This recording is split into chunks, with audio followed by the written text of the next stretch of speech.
लोकसभेला अहमदनगर मतदारसंघाची निवडणूक राज्यात लक्षवेधी ठरली आहे। निवडणूक झाल्यापासूनच कोण विजयी होणार याचे अंदाज बांधले जात होते। दरम्यान आज 4 जूनला ही प्रतीक्षा संपली आहे। सकाळपासून दुपारपर्यंत सुजय विखे हे आघाडीवर होते, मात्र दुपारनंतर निलेश लंके यांनी सुपरफास्ट चालत आघाडी घेतली। आता काही वेळापूर्वी मतमोजणीची प्रक्रिया पूर्ण झाली असून निलेश लंके आणि सुजय विखे यांच्यात तब्बल 30,000 मतांचा फरक पडलाय आणि निलेश लंके हे विजयी झालेत। अहमदनगरमध्ये उमेदवारी अर्ज दाखल झाल्यापासून अगदी मतमोजणीपर्यंत संपूर्ण महाराष्ट्राचं लक्ष या निवडणुकीकडे लागलं होतं। निवडून येतच असतो।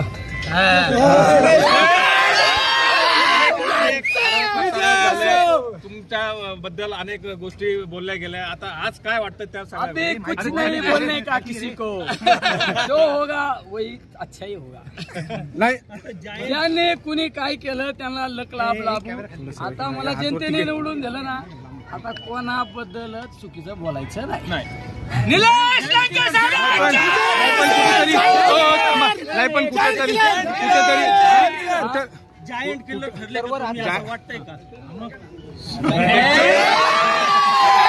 पण कुठेतरी अटीतटीची लढत मानली जात होती। बलाढ्य शक्ती समोर होती। गेल्या 2 महिन्यापासून संघर्ष चालू होता। कसं बघता याकडे, काय सांगाल या संदर्भात? या विजयाचं खरं श्रेय जातं ते माझ्या शेतकरी बांधवांना, माझ्या बेरोजगार तरुणांना आणि माझ्या राजकारणाच्या पहिल्या दिवसापासून मला जी साथ दिली आजपर्यंत त्यांना ते श्रेय जातं। माझ्या महाविकास आघाडीतील राष्ट्रवादी काँग्रेस असू, शिवसेना असू, तुमचं कम्युनिस्ट असू, आम आदमी पार्टी असू, आमचे सगळे लोक इतके पळाले बिचारे। आज त्यांच्यामुळे हा विजय झाला। तर निलेश लंके शून्य या सगळ्या लोकांमुळे आज मी निवडून आलो। आता पुढचा कुठेतरी दादागिरीची भाषा करण्याचा आरोप करण्यात आला आणि आज खासदार झाले। अजेंडा काय असणार आहे पुढे? लोक म्हणजे घाबरतात, काय सांगा? काय नाही करायचे, दादागिरी करणाऱ्यांना लक लाभ लाभू, कोणाला काय म्हणायचं नाही। लोकांनी निवडून दिलं ना, आता लोकांना हात जोडून आहे ना आपलं काम करायचे।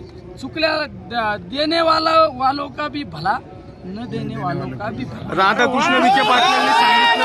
राधाकृष्ण विखे पाटलांनी सांगितलं, बाळासाहेब थोरात असतील, अमोल कोल्हे असतील, यांनी तुम्हाला पाठिंबा दिलाय आणि कुठेतरी आता अस्तित्वाची विवेक कोल्हे असतील, आता अस्तित्वाची तुमचं अस्तित्व संपणार आहे यापुढे?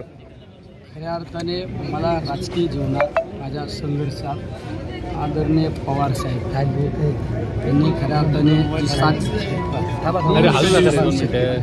या निवडणुकीमध्ये काँग्रेस पक्षाचे सर्व आदरणीय बाळासाहेब थोरात यांनी जी साथ दिली, राष्ट्रवादी काँग्रेस पक्षाचे जिल्हाध्यक्ष जे नेहमी मला माझ्या विधानसभेपासून मला खऱ्या अर्थाने वडिलकीचा आधार देण्याचं काम केलं ते आमचे फाळके।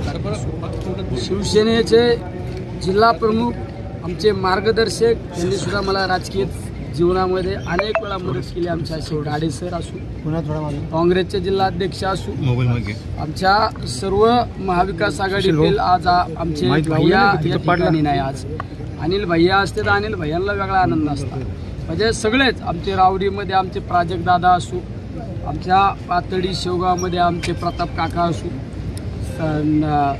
कर्जत जामखेडमध्ये आमचे रोहित दादा असू, श्रीगोंद्यामध्ये आमचे खऱ्या अर्थाने राहुल दादांवर इतका दबाव होता। राहुल दादा असू, बाबासाहेब असू, घनश्याम अण्णा असू, इकडं आमचे साजन भैया असू, नगर शहरामध्ये आमचे सगळेच आमचे दादा भाऊ कलमकर असू, आमचे बाळासाहेब बोराटे असू, संभा कदम असू, आमचे भगवानराव फुलसौंदर असू, काँग्रेसचे किरण काळे असू, आमचे युवकांचे आमचा विक्रम भैया खऱ्या अर्थाने विक्रम भैया असू, अभिषेकराव असू, म्हणजे सगळेच आमचे खऱ्या अर्थाने आमचे मुस्लिम समाजातील आमच्या सगळ्या संघटनातले लोक आपले मतभेद बाजूला ठेवून बिचाऱ्यांनी मला खऱ्या अर्थाने इतकी साथ दिली।